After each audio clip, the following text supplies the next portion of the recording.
Harus ada dong, jangan mengada-ngada ente. Ya, kan begini Pak Ustadz, begini maksudnya kan Pak Ustadz tadi udah menjawab iya, Alkitab itu kan buat orang Kristen, berarti yang buat orang Kristen, pegangan orang Kristen itu buat Alkitab, itu untuk Alkitab, berarti Alkitab itu bukan buat untuk murid-muridnya doang Pak Ustadz. Gitu. Baik kalau gitu ya, dia ada nggak berkata kan, karena kitab Anda itu mengandung perkataan Yesus juga, di situ ada nggak dia berkata ya, aku menjamin Kristen di tiang salib. Nah, jangan mengada-adakan tentang Yesus lah bang. Ya, aku maksudnya gimana? Aku menjamin Pak tentang hal itu maksudnya gimana Pak Ustadz? Jangan mengada-adakan. Kalau perkataan Yesus itu ada di kitab Anda, semuanya ada tuh. Ya, nggak ada dia mengatakan menjamin untuk Kristen itu, nggak pernah ada bang. Karena Yesus tidak pernah mengenal Kristen, Yesus tidak membawa Kristen, dan Yesus pun juga tidak pernah memerintahkan masuk Kristen.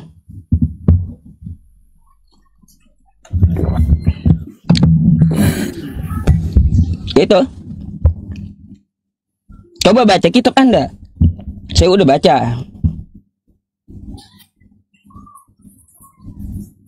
Nih bang, ini saya mau tampilkan. Terdiam abangnya. Aduh. Kan dengar dulu. Saya kan dengar dulu Pak Ustadz ngomong. Kalau saya mengambung terus Pak ini kan nggak ini. Apa Pak Ustadz selesai dulu, baru saya bantahkan. Gitu. Ya udah. Saya kasih dalil dulu ya. Yesus itu bukan Tuhan. Ya. Yesus itu bukan Tuhan. Iya. Ada dalil, coba dalilnya. Bacain bang.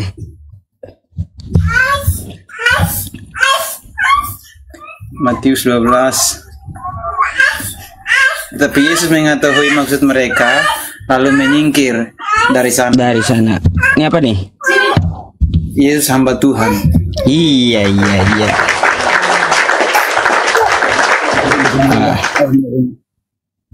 Hamba Tuhan kan dia. Itu di Matius berapa Ustadz? Matius 12 nomor 15 nih.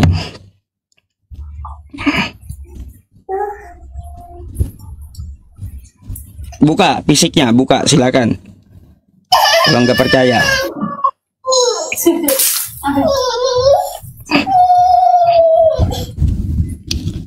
Katanya abang banyak baca kitabnya. Masa itu nggak tahu? Nggak sih? Kalau saya udah tamat bang. Itu saya ini gini Pak Ustaz. Itu kan di Matius. Tapi terus kalau di kitab Yohanes 13 ayat 13, akulah guru dan Tuhan. Ya iya. Itu bukan Tuhan, junjungan itu.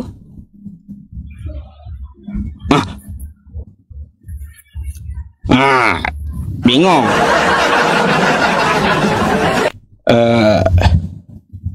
Nih bang ya, saya tampilkan sama abang nih, biar abang tahu semua ajaran abang.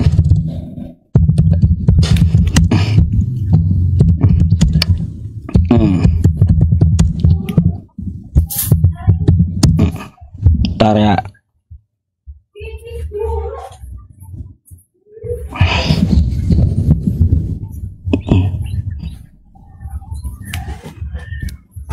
Bentar.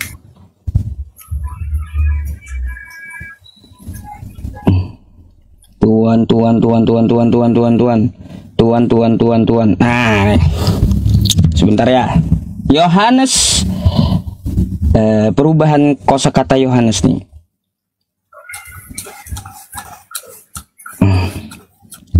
Bentar ya bang.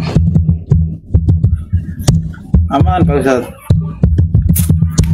Saya mau tunjukkan teksnya sama abang masalahnya.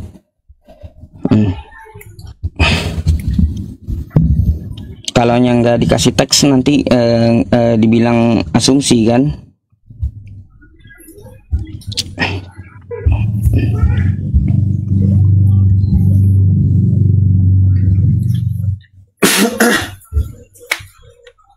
Nah nih.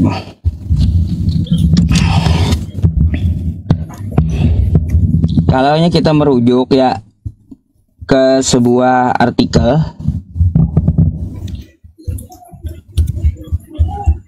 nah ini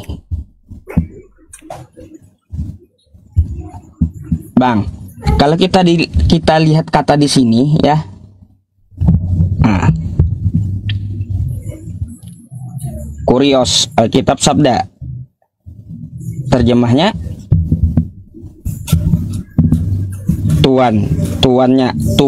Tuanku, Allah, ya Tuhan.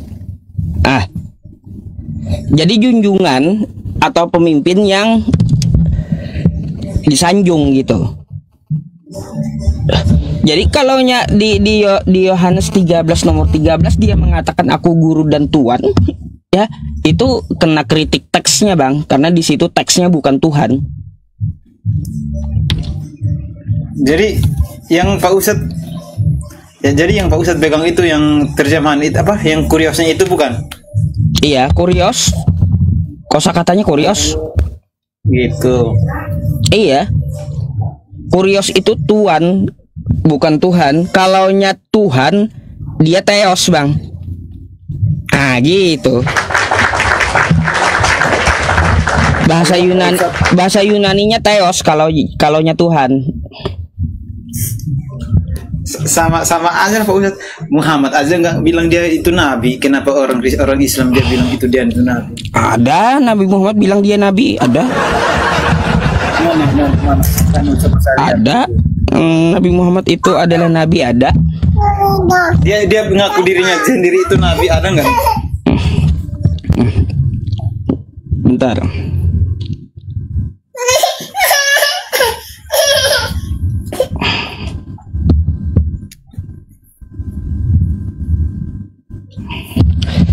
Aduh, sabar ya Bang. Seorang nabi ya di dalam agama Islam itu dinyatakan oleh Tuhan semesta alam. Nah, maka saya akan bawakan di Al-Quran ya. Nih, Al-Ahzab 40. Sabar ya, buka data ini lambat Bang.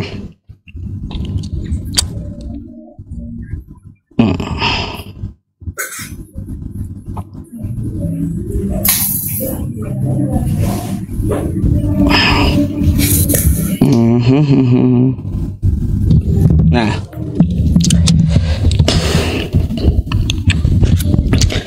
maka Muhammadun aba ahadim mir rijalikum walakin Rasulullah wa khataman nabiyyin. Jadi Nabi Muhammad itu adalah penutup para nabi.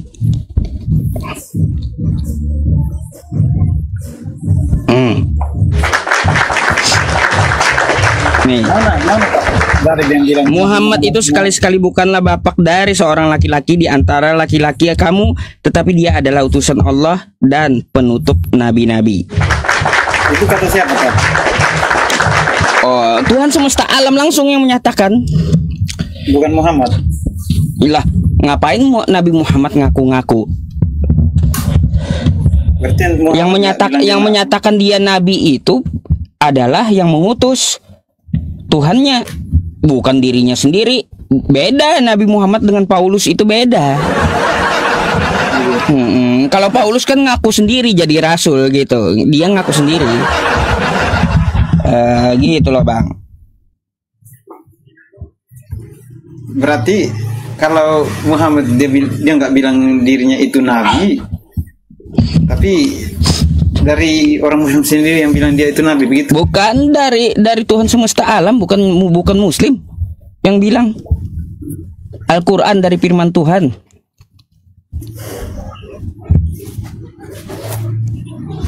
Gitu. Nah, jadi gini bang, di Islam itu ibaratnya nih ya, ada seorang nabi, contoh Nabi Isa.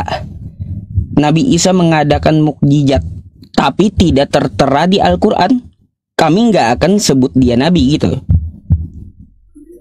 karena Tuhan semesta alam tidak menyatakannya. bahwa itu nabinya. Jadi para nabi itu dinyatakan oleh Tuhan semesta alam gitu. Jadi nggak ada nabi itu ngaku-ngaku aku adalah nabi. Kocak. Oke, Pak Ustadz. Nggak apa-apa kalau lama, nggak apa-apa kan Pak Ustadz? Nggak apa-apa, lama silahkan. Yang penting abang kuat matanya. Tunggu bang sebentar ya. Ya Pak Ustadz.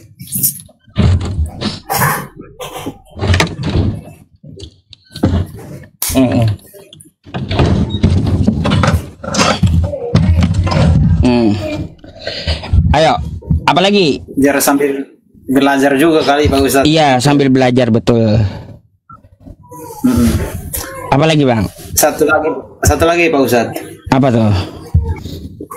Kalau seorang nabi apa seorang utusan itu dia itu menjadi suri teladan kan buat umat, ya enggak? Betul. Dan kalau Allah itu mengutus seorang nabi, ya mungkin berarti nabi itu ibaratnya dia itu harus suci lah. Dia itu nggak berdosa. Jadi menjadi suri teladan itu kan orang bisa, oh ini kan contohnya orang ini nggak pernah buat dosa, orang itu nggak pernah ngapain. Jadi semua itu menjadi contoh bagi umat. Pak Ustadz? Betul. Maksud saya, kalau kan aku juga sering juga sama teman-teman muslim. Kalau memang itu nabi itu adalah seorang yang jadi suri teladan buat umat, berarti dia harus buat dosa juga dong Pak Ustadz. Dia harus apa? Dia nggak harus berbuat dosa gitu loh.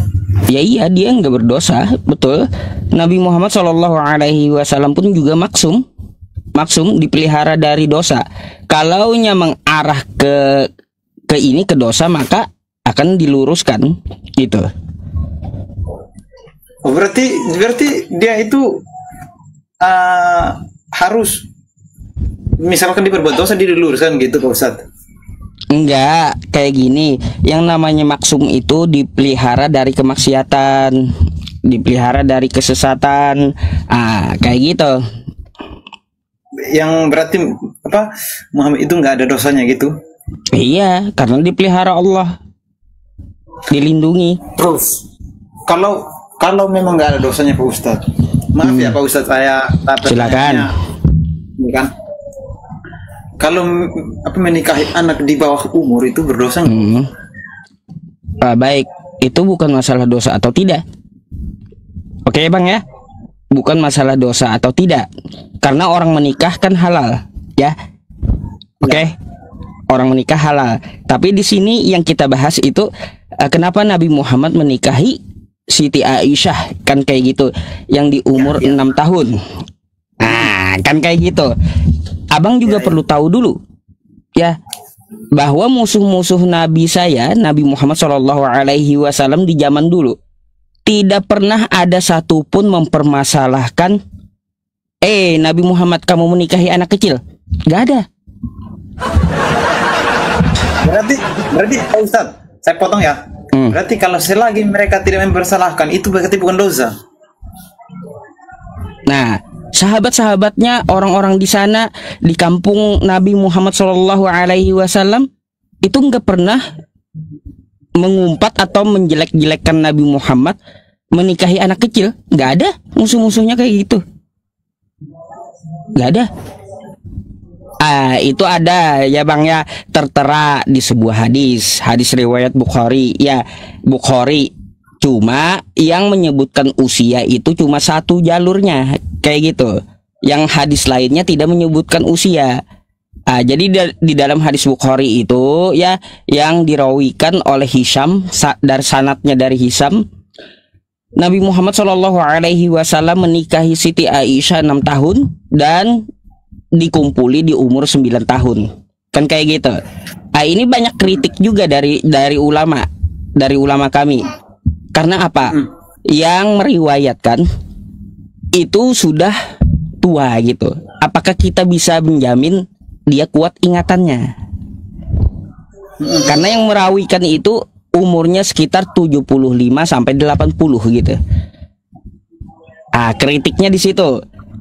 Jadi kita ambil juga hadis-hadis yang lain. Ya, apakah betul Nabi Muhammad menikahi Siti Aisyah itu di umur 6 tahun? Coba kalau Siti Aisyah itu ya Bang ya, dia mempunyai kakak namanya Asma bin Abu Bakar. Kakak beradik ini selisih umurnya 10 tahun. Aisyah dengan Asma ini 10 tahun. Nah, kita lihat ketika hijrah Nabi kami dari Mekah ke Madinah. Saat itu usia kakaknya Aisyah ini 29 tahun. Waktu hijrah ke Madinah, pindah ke Madinah, umurnya 29. Jika umurnya 29, adiknya berapa selisih 10 tahun?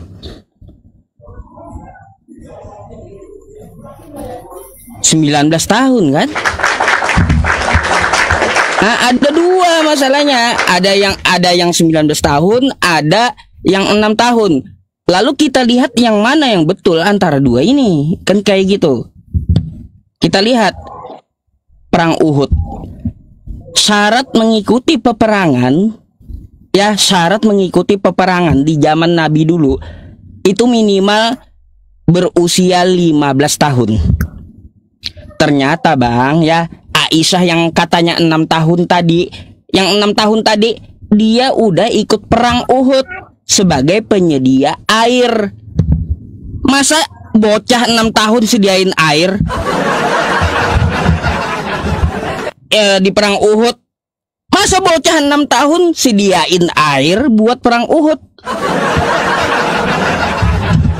Enggak masuk akal kan gitu. Jadi gitu Bang. Ya Pak Ustadz, maksudnya Bang, kan sering kan kayak ada oknum dari maupun umat Kristen atau umat Islam. Ya iya, kita jelaskan aja Bang. Itu pertanyaan udah basi banget bagi saya masalahnya. Enggak Pak Ustadz, maksudnya sering saling menghina dengan cara ya gitulah. Maksud saya mau tanya ini kan biar tahu. Kalau kan selama orang kalau ini kan betul. Yang bisa, apa yang Abang lakukan itu betul Bang? Bertanya kepada orang Islamnya yang tahu sejarahnya gitu, yang tahu kitabnya kan gitu, daripada nanya yang orang lain kan sekilas mendengar doang nggak tahu kebenarannya kan gitu. Oke. Terakhir nih Pak Ustadz, biar dari ini ilmu juga nih. Terakhir nih Pak Ustadz. Saya mau nanya satu lagi yang terakhir nih. Kalau di umat Muslim kan nabinya itu Muhammad, ya kan Pak Ustadz. Nah, umat Muslim kan percaya kepada Allah itu kan. Kenapa di setiap masjid itu, di setiap masjid orang mau sholat maghrib maupun sholat subuh, nama Muhammad terus yang dipanggil-panggil, nama Muhammad terus yang disembah. Iya. Terus kenapa dengan itu? Ibaratnya gini, kalau dia hanya seorang nabi, dia nggak bisa nyelamatin umat, ya udah nyembahnya Allah aja, udah nggak usah Muhammad aja terus itu. Baik Bang, di dalam masjid memanggil Muhammad kayak gitu ya, lalu mereka menyembah Nabi Muhammad gitu, maksud Anda? Kalau beliau itu hanya seorang nabi, buat apa maksudnya dipanggil-panggil terus? Ya dipanggil itu untuk disembah-sembah gitu Nabi Muhammadnya. Lah kan pengetahuan kami yang tahu Pak Ustadz gitu. Coba kayak gini ya Bang ya. Kayak gini dulu. Abang punya istri. Abang punya istri nggak? Ada istri saya. Ada, iya. Coba kalau abang panggil istri abang menyembah istri nggak? Tapi kan dalam hal apa dulu nih? Dalam hal apa dulu? Iya, dalam hal apapun. Anda panggil istri Anda nyembah istri Anda nggak?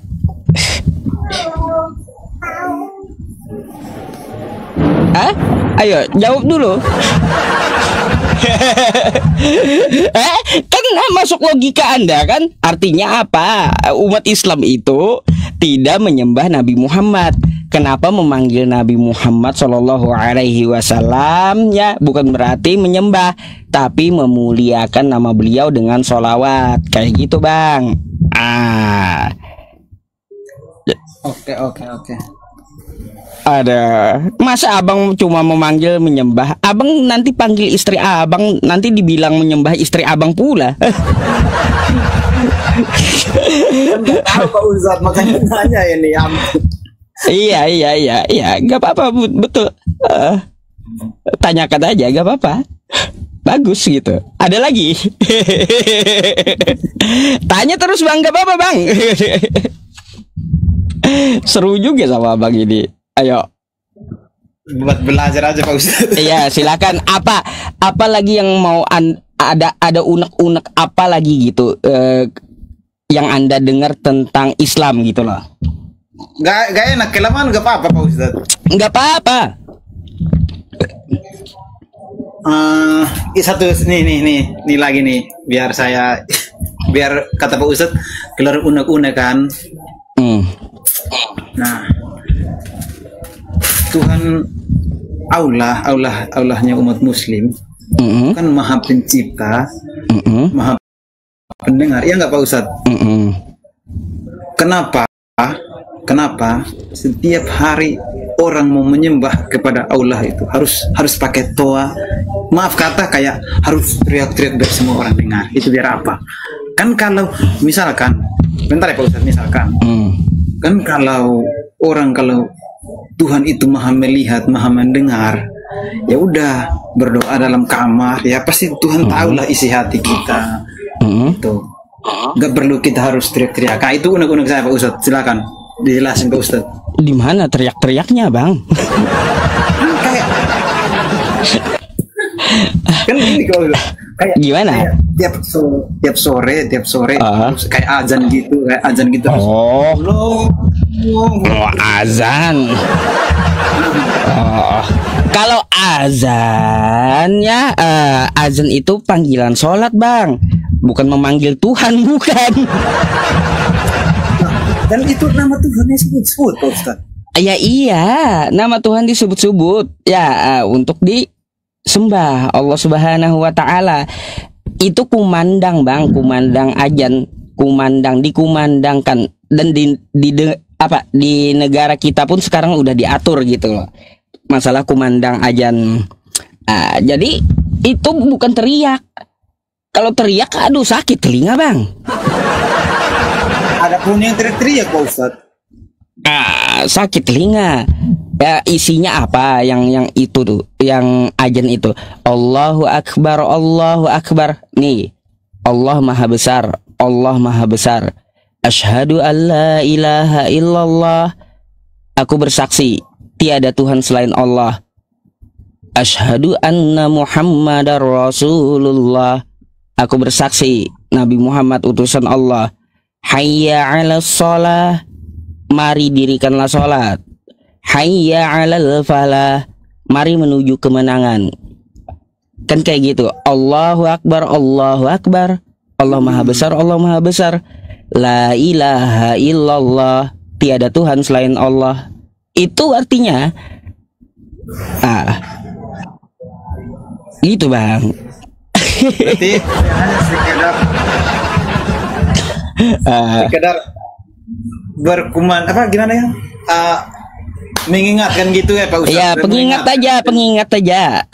Pengingat waktunya udah sampai untuk ibadah gitu. Oke. Karena apa bang?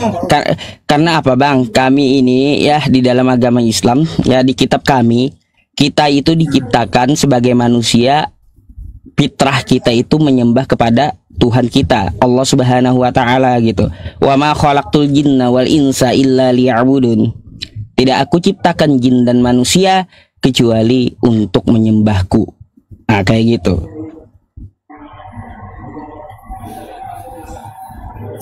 Ya, paham. Iya. Saya masuk masuk di room yang lain kan kita kan nanya nggak dijelasin, malah ditanya balik ya. Itu nama juga makanya kita juga nggak paham. Meninggal kita Pak Ustadz kalau ditanya. Iya meninggal. Iya, kalau kan abangnya mau belajar saya layani gitu Kak. Anda kan datang pakai adab ya.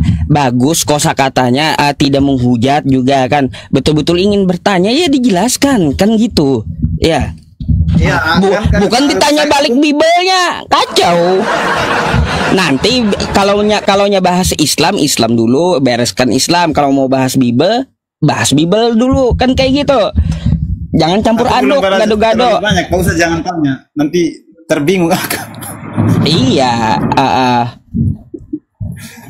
Kalau Pak Ustadz tanya balik, meninggal aku nanti. Ya, saya tahu Anda nggak terlalu tahu tentang kitab Anda. Apalagi Bang, yang mau Anda tanyakan silakan. Biarkan kawan-kawan Kristen kita yang naik ya teman-teman, yang Muslim nggak usah ikutan naik. Unek-unek apa gitu? Ntar saya duduk benar-benar Pak Ustadz. Iya. Soalnya saya ada teman Pak Ustadz juga. Kalau diajak tanya terus mukanya merah nih, nggak enak, emosi beliau. Kenapa kok gitu? Iya Pak Ustadz, ada di teman di kompleks. Kalau saya banyak tanya mukanya merah dia.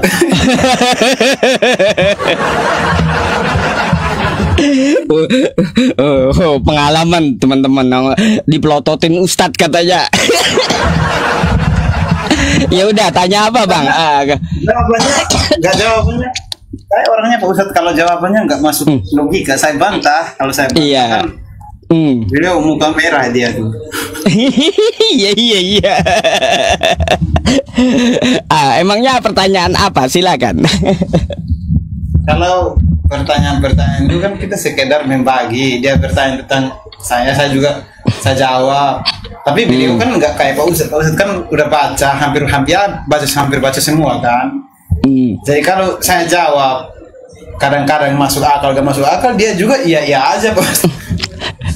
Nah, jadi saya kalau nanya balik, udah beliau mukanya merah itu. Oke lah kalau gitu. Ada pertanyaan lain Bang?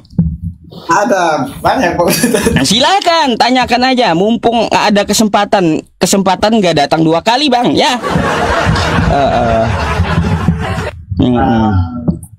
Satu lagi nih, ini ada satu lagi nih.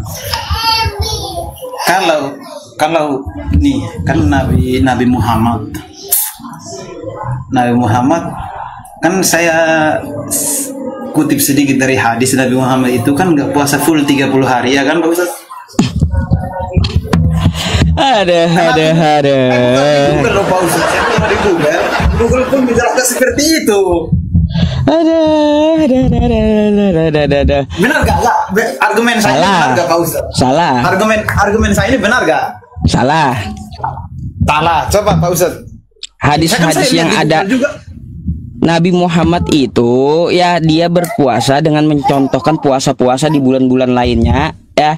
Terus di Ramadan dia full.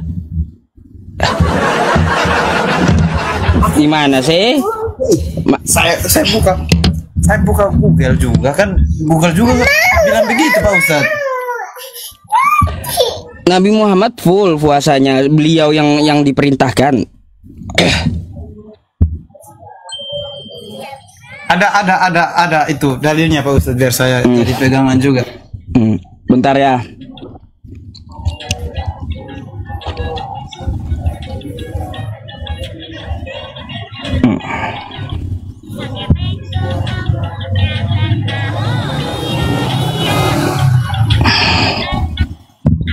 Nih Bang ya.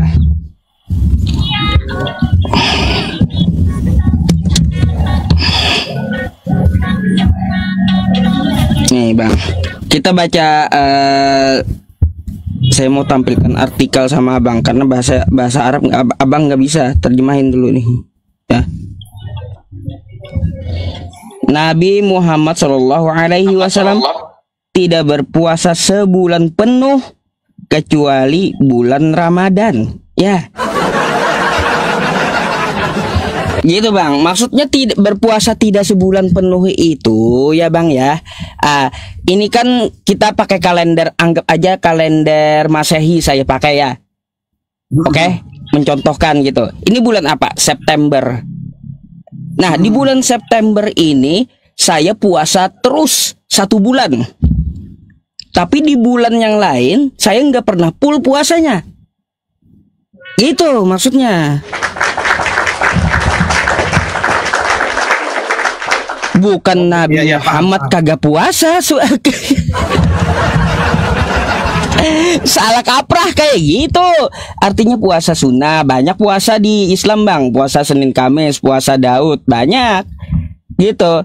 Jadi bukan berarti waktu Ramadan Nabi Muhammad tidak full puasanya. Beliau full, cuma di bulan lain yang tidak full gitu. Jangan salah tafsir.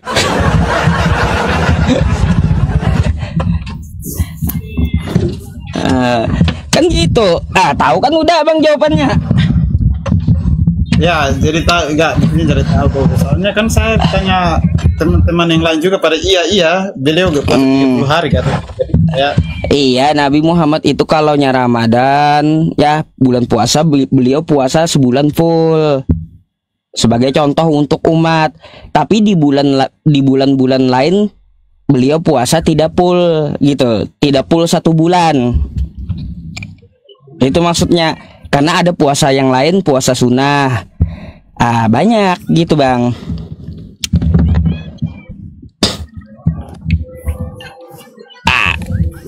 Dapat jawabannya. Dapat jawabannya kan. Kan artinya apa Bang? Apa yang dituduhkan oleh orang-orang kan artinya enggak sesuai kan, kayak gitu kalau ditanyakan. Ada lagi? Banyak Pak. Silahkan keluarkan. Saya layani ya teman-teman. Gak apa-apa, silahkan keluarkan, saya layani. Ayo. Kan beliau kan orang pintar jadi jawabannya enak-enak semua. Ini Pak Ustadz. Kan kalau puasa, kalau masalah tentang puasa nih Pak Ustadz, benar gak nih argumen saya ini, benar gak Pak Ustadz?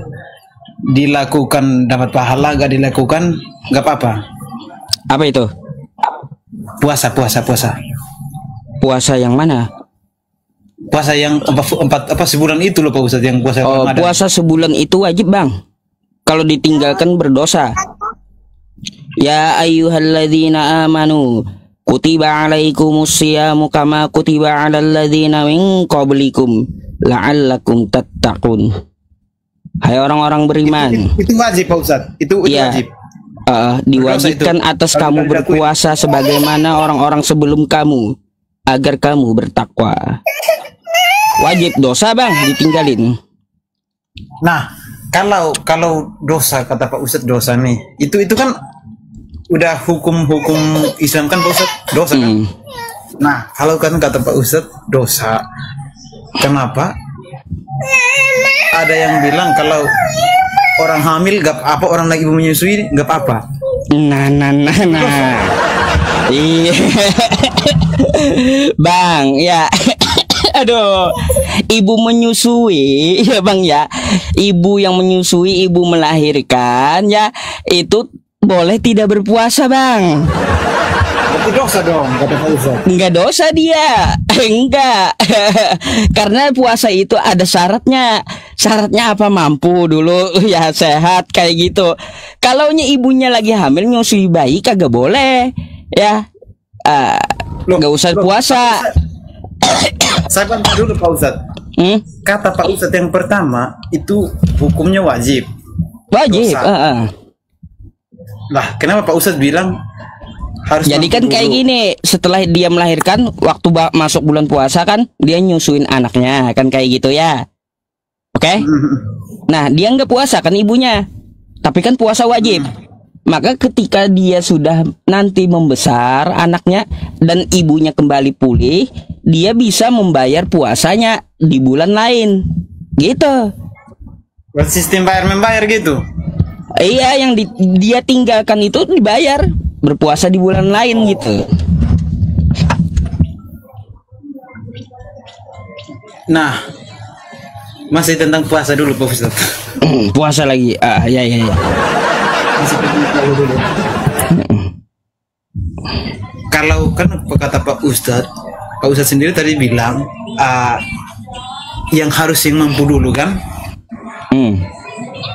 Mampu dulu baru berpuasa. Kenapa?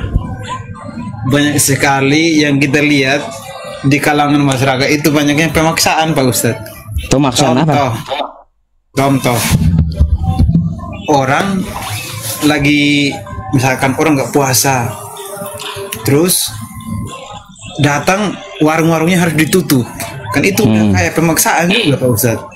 Kalau yang itu Bang, itu nggak bisa dilihat dari ajaran, itu dilihat dari peraturan daerah setempat gitu.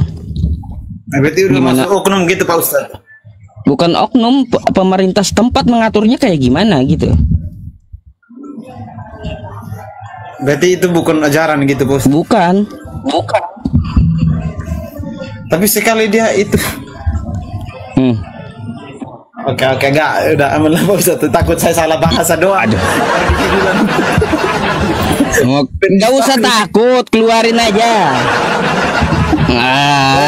Nggak usah takut, keluarin aja. Biar terjawab apa yang ada di kepala Anda gitu. Jadi Bang ya, puasa orang lagi puasa, ada yang jualan ya, lalu digeruduk orang tuh jualan kan kayak gitu. Nah itu tergantung dari peraturan daerahnya seperti apa gitu. Gitu. Apakah peraturan daerahnya dilarang berjualan di bulan Ramadan, di bulan puasa? Maka yang mengeksekusi adalah pemerintah. Bukan, nggak ada urusan dengan agama Bang. Tapi ada pandangan dari agama. Kalau pandangan dari agama, dia berjualan di tengah orang berpuasa, itu kurang adab Bang. Ya kurang adab. Kayak gitu. Tidak menghormati orang puasa. Itu aja sih. Jangan, abangnya nggak bisa ditanya balik, nggak bisa. Abangnya hanya ingin bertanya katanya tentang Islam. Ya kita jelaskan dulu tentang Islamnya. Abangnya nggak bisa ditanya tentang Kristen, awam beliau. Kalau tanya saya nanti saya meninggal saya. Gitu. Gini aja Pak Ustadz. Gini, saya dari tadi maksudnya saya tahu tentang jawaban Pak Ustadz. Dari tadi saya paham. Di sini di roomnya Pak Ustadz, saya mau mengakhiri ini Pak Ustadz pembicaraan kita, tapi saya mau pesan nih. Di roomnya Pak Ustadz yang ada 6.000 penonton, saya mau bilang, kan di setiap agama itu kan ajarannya berbeda-beda. Nah, dari jawaban Pak Ustadz yang saya dapat, orang yang geruduk-geruduk terus teriak-teriak harus takbir Allahu Akbar, apa sebaliknya juga dari saya juga kan, itu nggak mencerminkan dari suatu ajaran, ya kan Pak Ustadz? Nah, jadi yang saya lihat dari apologet ya lain lah, mau di Kristen juga, saya liatin larinya semua kayak penistaan, penghinaan. Padahal di setiap agama itu saya lihat Tuhan itu kan kasih kita hikmat untuk berpikir, yang artinya kalau kita berbuat sesuatu itu nggak harus mencerminkan dari ajaran, ya nggak Pak Ustadz? Tapi itu kan dari oknum tersendiri Pak Ustadz. Jadi saya mengakhiri diskusi kita Pak Ustadz. Terima kasih banyak. Sama-sama Bang. Saya itu jawab. Di room lain mereka adanya marah-marah, malah nanya balik, walau saya kan nggak tahu. Nanya balik marah-marah, ya. Jadi nanti saya datang lagi di lain waktu Pak Ustadz. Baik, silakan naik kembali ya Bang ya. Selamat malam Pak Ustadz. Selamat malam.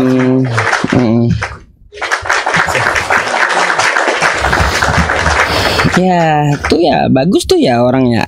Semoga Allah Subhanahu wa taala memberi beliau hidayah gitu ya, mau belajar, mau bertanya gitu. Ya, saya segan sama dia karena dia pakai adab gitu. Saya nggak akan tanya kalau dia minta, nggak bisa ditanya Kristen karena nggak tahu tentang kekristenan. Nanyanya tentang Islam aja ya saya izinkan kayak tadi.